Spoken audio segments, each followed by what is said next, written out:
시청자 여러분 안녕하십니까. 지금부터 천옥현의 안보정론을 시작하겠습니다. 이 시간에는요 중요한 이 여론조사 이 두 개가 나왔습니다. 바로 이 P&R 리서치가 이 머니투데이하고요 미래한국연구소 의외로 실시한 여론조사 내용인데요. 지난 5월 29일 1,004명을 대상으로 실시한 여론조사 내용입니다. 그렇기 때문에 지금까지 나와 있는 여론조사 중에서 가장 최근 여론조사가 되겠습니다. 이 내용 상당히 정말 엄청난 이 변화를 실감할 수 있는 내용인 것 같아요. 그래서 먼저 이 차기 대선과 관련된 여론조사 내용을 말씀을 드리겠는데요. 이 차기 대선과 관련된 여론조사 내용을 보면 윤석열 총장이 36% 압도적으로 1위를 하고 있습니다. 이재명 지사가 25.9, 그래서 거의 뭐 10% 정도의 차이를 나타내고 있어요. 그 다음에 이낙연 14.3, 그 다음에 홍준표 5.7, 안철수, 정세균 3.3 이렇게 나와 있습니다. 그래서 이렇게 다자로 쭉 늘어놓고 봐도 이재명과 그리고 윤석열 10% 차이라고 하는 차이가 지금 상당히 크게 나타나고 있고요. 그 다음에 양자 대결에서도 이재명이든 아니면은 이낙연이든 압도적으로 우세하다. 그래서 양자 대결에 이재명과 대결할 적에는 50.5 대 38.1로 돼 있고요. 그리고 이낙연하고 붙었을 경우에는 53.3 대 38.9입니다. 그래서 이낙연의 경쟁률이 이재명보다 확실히 양자든 타자든 많이 떨어지고 있다. 그런데 여기서 좀 이제 주목되는 점은요. 이낙연 전 대표가 그동안에는 10% 미만으로 떨어져 있었는데 최근에 이제 다시 두 자릿수로 회복이 되어 있다. 이것을 여러분들께서 좀 기억해 주시면은 앞으로 판세를 읽어 나가는데 상당히 좋지 않을까. 그래서 지금 이제 이낙연 대표가 두 자릿수로 진입하게 된 것은 이제 위기의식이 그만큼 경선이 가까울수록 커지기 때문에 친문 강성 세력들의 이낙연 지지가 다시 살아 돌아오는 것이 아니냐, 이런 평가가 가능할 것 같습니다. 자, 다음으로 이제 중요한 것은요, 지금 현재 국민의힘의 당권 주자들의 여론조사가 상당히 중요한데요. 이번 여론조사, 아까 말씀드린 대로 P&R 리서치에서 했는데요. 이번 여론조사를 보면 이준석에 대한 이 돌풍 분위기가 여전히 불고 있어요. 그래서 이 여론조사 전문가들의 평가는 역시 당 경선에서 나타난 것처럼 밴드 웨건 효과가 아니냐, 이런 평가를 하고 있습니다. 그래서 우선 일반 국민 여론조사를 보면요, 이준석 씨가 40.7, 그 다음에 나경원 19.5, 그 다음에 주호영 7.2, 홍문표 4.2, 그 다음에 조경태 3.1입니다. 그래서 이준석과 나경원과의 편차가 거의 20% 정도나 나는데요. 지난번 당 대표 선거 때 여론조사하고 비슷하게 편차가 상당히 큽니다. 그리고 이제 당심 여론조사를 했어요. 당심 여론조사를 해보니까 이준석 47, 그 다음에 나경원 29, 그래서 일반 여론조사에 비해서 당심 여론조사가 이준석 쪽으로 더 커지고 있어요. 그 다음에 주호영은 8.5, 홍문표 3.4, 조경태 2.1, 이렇게 나타나고 있습니다. 자, 그리고 말이죠. 여기서 이제 또 중요한 것 중에 하나는 이 P&R 리서치의 경우에 지난번에 나왔던 즉 5월 22일 날 나왔던 이 국민의힘 당 대표 선거 전이죠. 그러니까 이 5월 22일자, 왜냐하면 당 대표 선거일 때 여론조사는 5월 27, 8일을 했었는데요. 그 다음에 이번에 5월 22일 날 국민의힘에서 나온 걸 보면 나경원이가 32.8, 그 다음에 이준석이가 28.5, 주호영 11.6 이렇게 나왔었거든요. 이거하고 비교해 보더라도 이 편차가 훨씬 더 커지고 있다. 이것이 지금 현재 여론조사 결과로 이제 확인이 됐는데요. 이 얘기는 아까 말씀을 드린 대로 이준석의 돌풍이 여전히 강하다라는 그런 하나의 증거인 것 같습니다. 자, 그렇다고 한다면 이준석 씨가 이러한 이 돌풍을 계속 이어갈 것이냐, 아니면은 중간에 미풍으로 끝날 것이냐, 이런 이제 전망 또 굉장히 중요하지 않습니까? 그런데 지금 현재 언론 보도 내용들을 쭉 보면요, 이러한 이준석의 돌풍이 그냥 미풍으로 끝날 것 같지 않다라는 의견들이 상당히 많이 나오고 있습니다. 왜냐하면요, 그동안에 이런 여론조사를 앞두고 몇 가지 우려와 또 이 일부 당내에서 이 반발이 있었냐면, 역선택 방지 룰이 있었는데요. 이 역선택 방지 룰이 신진 후보에 상당히 불리하다. 그래서 이 황보승희 의원 같은 경우에는 긴급 의총까지 요구를 했다고 합니다. 그런데 실제 예비경선 시민 여론조사에서 보면 이준석 51, 그다음에 나경원 26, 주호영 9, 이게 크게 앞질렀다는 거예요. 이걸 보면서 역설된 방지 룰에 신진 인사한테 불리하다, 이것은 맞지 않다는 거예요. 그래서 이거를 이준석이가 돌파했다. 그 다음에 또 하나는 영남의 벽이라는 겁니다. 여러분들 잘 아시다시피 영남 당원들의 비율이 워낙 크기 때문에 이 이준석 이 후보가 벗어나기가 어렵지 않겠느냐, 이런 우려가 있었는데 영남의 벽을 벗어났다는 거예요. 그동안에 여론조사 1위를 했던 여론조사를 쭉 보면 영남 응답자 비율이 약 25% 수준에 불과했는데, 이번에 예비경선 당원 여론조사를 보면 영남 응답자 비율이 60%라는 거예요. 그래서 이걸 보더라도 이미 영남의 벽은 넘어섰다, 이렇게 보고 있습니다. 자, 그렇다고 한다면 이걸로 이준석 돌풍이 그대로 살아갈 것이냐, 그건 아니라는 겁니다. 한 세 가지 정도의 변수가 살아있다. 첫 번째가요, 33만 당원 투표가 남아있는데 이것이 그야말로 조직력의 돌파가 될 것 아니냐. 그렇다고 한다면 다선 중진 의원들한테 영향이 클 수밖에 없다, 이렇게 나오고 있어요. 왜냐하면 이 당원 여론조사가 70%를 반영하는데요, 이 당원 여론조사는 일반 여론조사의 경우에는 전화가 걸어왔을 때 내가 대답을 할 거냐 말 거냐, 이런 수준인데, 이 당원 여론조사의 경우에는요, 자기가 가지고 있는 핸드폰을 통해서 모바일로 투표를 하는 거예요. 그렇기 때문에 완전히 다르다. 이럴 때는 이 조직력, 그리고 후보 캠프의 동원력, 이런 것들이 상당히 큰데 과연 이준석 의원이 이거를 벗어나겠느냐, 이러한 부정적 평가가 하나 있습니다. 그 다음에 또 중진 단일화 변수를 벗어나기가 이준석 어려울 것이다. 왜냐하면 이준석 같은 경우 이렇게 여론조사에서 밴드웨건 효과가 많이 크게 나타나는 이유 중에 하나는 김웅과 김은혜, 이 초선들이 첫 컷오프가 되는 바람에 이 초선들에 대한 지지가 그대로 이준석한테 갔다는 것이죠. 그렇지만 이제 후반으로 갈수록 중진 단일화 가능성이 커져간다는 거죠. 현재로서는 어제, 그러니까 뭐 날짜상으로는 이제 어제죠, 광주에서 합동연설회가 있었는데, 합동연설회 석상에서 언론인들을 만나서 이 4명의 중진들은 단일화 일체 언급이 없었다고 합니다. 그렇지만은 이제 이준석 만약에 여론조사 1위가 굳어지게 될 경우에는 이 중진들이 단일화할 가능성이 크다는 것이죠. 특히 나경원과 주호영, 이 2명의 단일화 가능성이 상당한 지금 이 언론의 관심이 커지고 있고 당원들도 관심이 커지고 있어요. 그래서 만약에 이준석 돌풍이 서두르지 않으면 단일화와 같은 합종연행이 일어날 것이다. 이것이 이제 넘어야 할 벽이라는 것이죠. 그 다음에 세 번째 벽은 뭐냐, 윤석열 프리미엄을 과연 누가 차지해 갈 것이냐는 겁니다. 그래서 이 광주 연설에서도 그래서 말이죠, 이 윤석열 총장을 어떻게 포용하느냐, 저 국민의힘 쪽으로 끌어올 것이냐, 이런 거에 대한 언급들이 다 나타났어요. 그러다 보니까 과연 윤심이 앞으로 어떻게 드러날 것이냐, 그럴 경우 그 윤심에 따라서 말하자면 표심도, 당원들이라든가 일반 국민들의 표심도 달라질 수 있는 것 아니냐, 이런 지금 전망들이 나오고 있습니다. 그러다 보니까 이 나경원 의원은 최근에 뭐라고 얘기했습니까?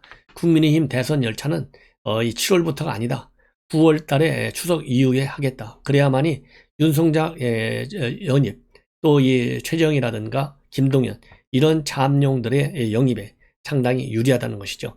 그렇기 때문에 나경원 의원은 이 대선 열차를 9월 추석 이후에 띄우겠다라고 하면서 이 통합, 그 다음에 가치와 세대와 지역, 그리고 이 야권 후보들 모든 측면에서의 통합 리더십을 나경원 의원이 굉장히 강조하고 있는데요. 이렇게 통합 리더십을 강조하는 이유 중에 또 결정적인 것은 나경원 의원의 경우에는 많은 화려한 경력을 가지고 있지 않습니까? 그렇기 때문에 그러한 경력을 바탕으로 해서 원만하게 안정적으로 대선을 관리해낼 수 있는 중요한 이 자질을 가지고 있다.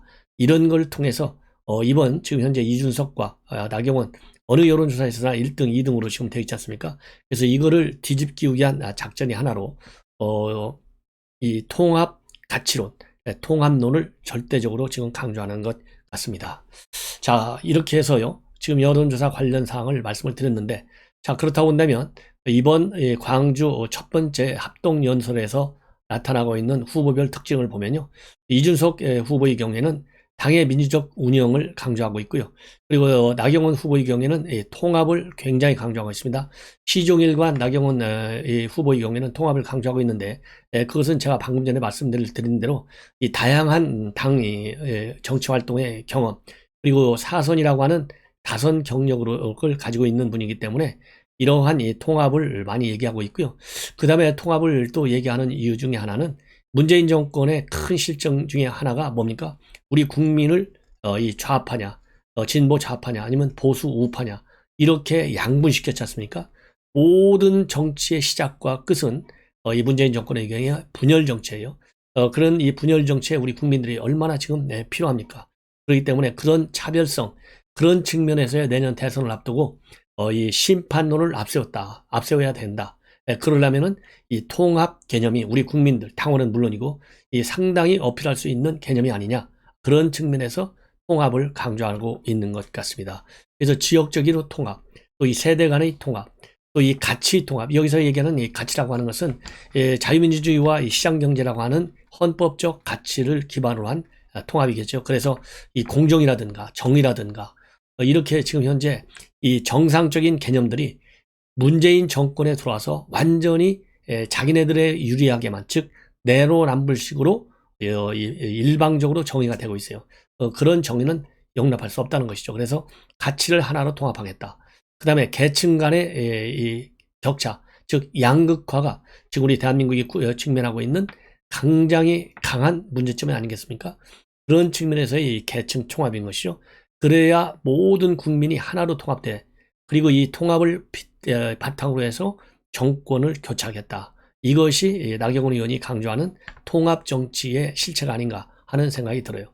그래서 이 앞으로 이 안철수라든가 홍준표, 윤석열, 최재형, 그 다음에 김동연, 야권 대선 후보들을 모조리 만나서 이런 통합 정치에 관해서 논의를 하겠고, 이러한 야권 후보들이 국민의힘 통합 열차에서 치열한 토론을 볼 수 있도록 하기 위해서 이 경선 시간을 9월 이후로 연기시키겠다. 이러한 입장을 내놨습니다. 그리고 이 광주 연설에서 이 나경원 후보가 다른 후보들과의 가장 큰 차이점 중에 하나는요. 일체 네거티브 공세를 한마디도 하지 않았다는 것. 이것이 상당한 평가를 받는 것 같고요. 이 네거티브 공세, 근거를 바탕으로 해서 하는 공세는 필요하죠. 예를 들어서 이 나경원 후보가 그동안에 이준석 지금 후보가 그동안 내가 유승민 대통령을 만들기에 나서겠다. 이런 얘기를 했지 않습니까? 그리고 사실 이 많은 지금의 후보들이 이준석 후보의 유승민 계열과 관련된 의혹을 집중적으로 제기하고 있어요. 그럼에도 불구하고 나경원 후보가 오늘 연설에서는요. 일체 네거티브 공세를 하지 않았습니다. 이 반면에 주호영 후보는요. 이 네거티브 공세를 양면적으로 다 하고 있는 점이 좀 특이하다. 그래서 이 나경원 후보와 관련해서는 이분법적 사고로는 통합을 할 수 없다. 그리고 중도를 허황된 것이라고 믿으면서 용광로 무엇을 담겠느냐 이렇게 독설을 했고요. 그 다음에 이준석 후보한테는 국회 경험도 없고 큰 선거에서 이겨본 경험도 없는데 자신이 선거에서도 패배한 원외 당 대표라고 하는 것이 과연 어떻게 그런 상황에서 대선이라고 하는 큰 선거를 이길 수 있겠느냐 원천적인 이 문의를 제기하고 있습니다. 그러면서 이 진짜 통합과 혁신을 할 당대표, 싸워서 이겨본 준비된 당대표는 오로지 주호영 하나뿐이다. 이렇게 강조를 하고 있고요. 그 다음에 홍문표 후보, 이 선두권 주자들을 모두 겨누고 있어요. 정책도 없고 사람도 없고 입만 있는 선언적 마술사 전당대회로 전락하고 있다. 이 얘기는 결국 이준석 후보를 집중적으로 공격한 것 같습니다. 그 다음에 조경태 후보는 지금 중요한 것은 이 공천 혁신이 중요하고 그 다음에는 대선까지 깨끗한 공정, 깨끗하고 공정하고 투명한 공천 태도를 도입하겠다. 그러면서 실용 정치를 강조하고 있습니다. 그런 핵심 주장을 이렇게 각각 5명의 후보들이 했는데요. 이러한 이 주장들이 과연 우리 국민과 그리고 이 당원들에게 어떤 영향을 줄지 이제 내주가 되면 또 이 다양한 형태의 여론조사들이 쭉 나오지 않겠습니까? 제가 보기에는 내주 여론조사가 굉장히 중요하다고 봅니다.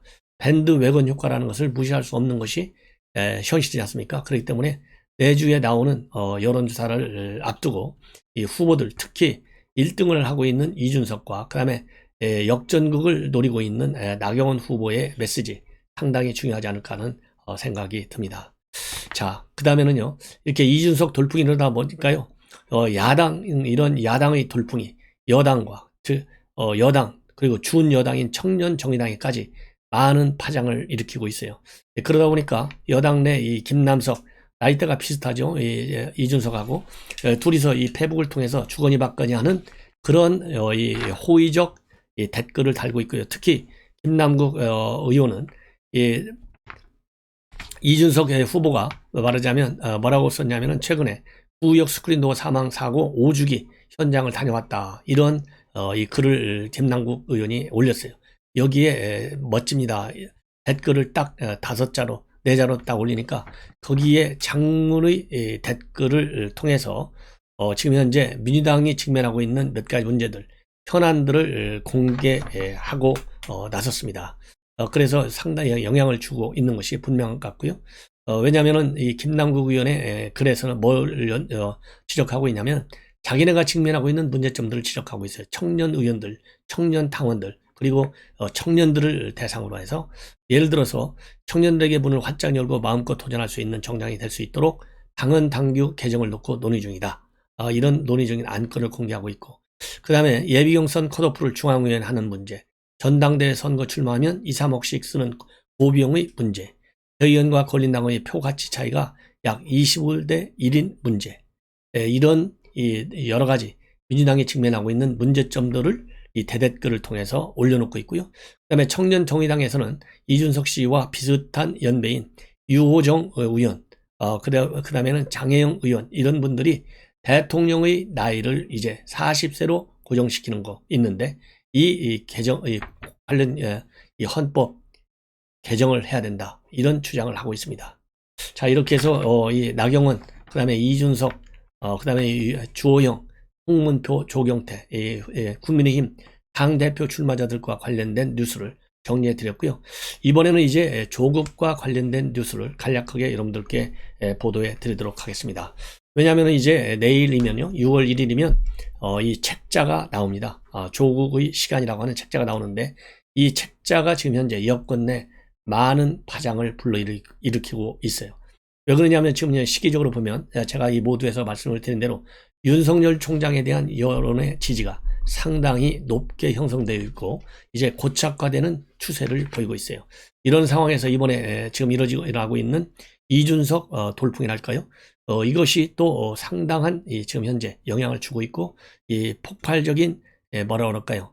여론의 이 반향을 일으키고 있어요. 그러다 보니까 그것이 여당에까지도 영향을 주고 있는 상황인데, 이 여당에 영향을 주고 있는 상황에서 조국이라는 사람이 조국의 시간이라는 책을 출간하는 거예요. 그러면 조국 사태가 왜 컸느냐? 지난 4.15 총선 때만 해도 뭐 조국이 뭐 영향이 있다 이런 얘기가 하나도 안 나왔잖아요. 근데 이번에 재보궐선거에서 아주 참패를 하면서 조국이 문제다. 이것이 여권에 특히 초선 재선 의원들을 중심으로 해서 문제가 제기됐어요. 그러면서 친문 강성들의 문자 폭탄 행태가 또 비판의 도마 위에 올라온 바 있습니다. 그래서 이 조국은요, 사실 여권 안에서도 굉장히 뜨거운 감자고 이 양과 음이 마주치는 아주 이 결정 이 소재 중에 하나입니다. 그러는 상황이기 때문에 지금 조국이 내온 책이 여권에 상당한 부담을 주고 있어요. 그렇기 때문에 친문 강성들 그리고 이 주자들, 지금 잠룡들은 일제히 조국의 책자 발간을 계기로 해서 조국을 축켜 세우는 그러한 목소리를 내고 있습니다. 예를 들어서 이낙연 같은 경우에는 가슴 아프고 미안하다. 정세균은 마음이 아리다. 또 추미애는 조국의 시간은 우리의 이정표가 돼야 한다. 이런 식으로 축켜 세우고 있고, 특히 친문 강성중의 대표 선수인 정청래 같은 경우는요, 자기가 책 5권을 주문했는데 이 검찰개혁 실행자가 겪었을 고초를 생생하게 느낀다. 그리고 조국이 흘린 피를 잊어서는 안 되고, 먼 훗날 그가 뿌린 피로 대한민국의 민주주의 나무가 크게 자라기를 기대한다. 역시 운동권 출신다운 정청래입니다. 아니, 어떻게 우리 국민의 피를 갖다가 이 조국 같은 사람한테 인용을 해서 대한민국 민주주의 나무를 크게 자라는데 이 국민의 피로 변형해서 비교하냐 이거예요. 이렇게 잘못된 인식을 갖고 있는 정청래, 반드시 다음에 선거 때 아마도 이 마포에서 심판을 받지 않을까 하는 생각이 들어요. 자, 그래서 이번에 이 조국의 책자가 여권에 상당히 많은 지금 부담을 주고 있고, 마침 송영길 당대표가 6월 2일 기자회견을 통해서 전반적으로 본인의 당대표 취임 100일 이 소회를 밝히는데요. 상당히 부담이 될 것으로 그렇게 보입니다. 참고적으로요, 이 조국은 이 책자를 발간하면서 또 페북에 글을 올려가지고 뭐라고 했느냐. 그동안에 하지 못했던 여러 가지 본인의 이런 의혹과 관련해서 최소한의 해명을 다 한 것이다. 그리고 동시에 이 검찰의 권력 폭주, 권한 남용을 비판하고 경고를 하고 있다. 그러면서 독자 여러분의 정독과 질정을 기대한다고 쓰고 있습니다. 그런 다음에 이런 페북을 올린 다음에 바로 이어서요. 한 2시간여 만에 한 줄 더 썼어요. 뭐라고 썼느냐. 현재 저는 위리 안치 극수일 뿐입니다. 라는 말을 추가했는데요. 이거 굉장히 어려워요. 이 위리 안치라고 하는 것은 유배된 죄인이 거처하는 집 둘레에 가시로 울타리를 치고 그 안에 가두어두는 형벌을 말하는 것입니다. 이 극수는 이제 죄수라는 것이죠. 자, 이렇게 이 조국 앞으로요 더 많은 SNS 활동하기를 저는 이제는 기대해야 되겠어요. 그 조국이 뛰면 뛸수록 우리 야권들, 우리 국민들, 중도 무당파들은 이 정권은 역시 심판받아야 할 정권임에 틀림이 없다. 이런 확신을 심어주는데 굉장히 중요한 역할을 할 것 같습니다. 그래서 지금부터는요 조국을 많이 좀 격려 좀 해주시자고요. SNS 활동 상당히 필요하다. 이런 이 격려성 이 댓글을 다는 운동도 우리 야권에서 할 필요가 있지 않나 하는 생각이 듭니다. 시청자 여러분, 이것으로 제 방송을 마치겠습니다. 대단히 고맙습니다.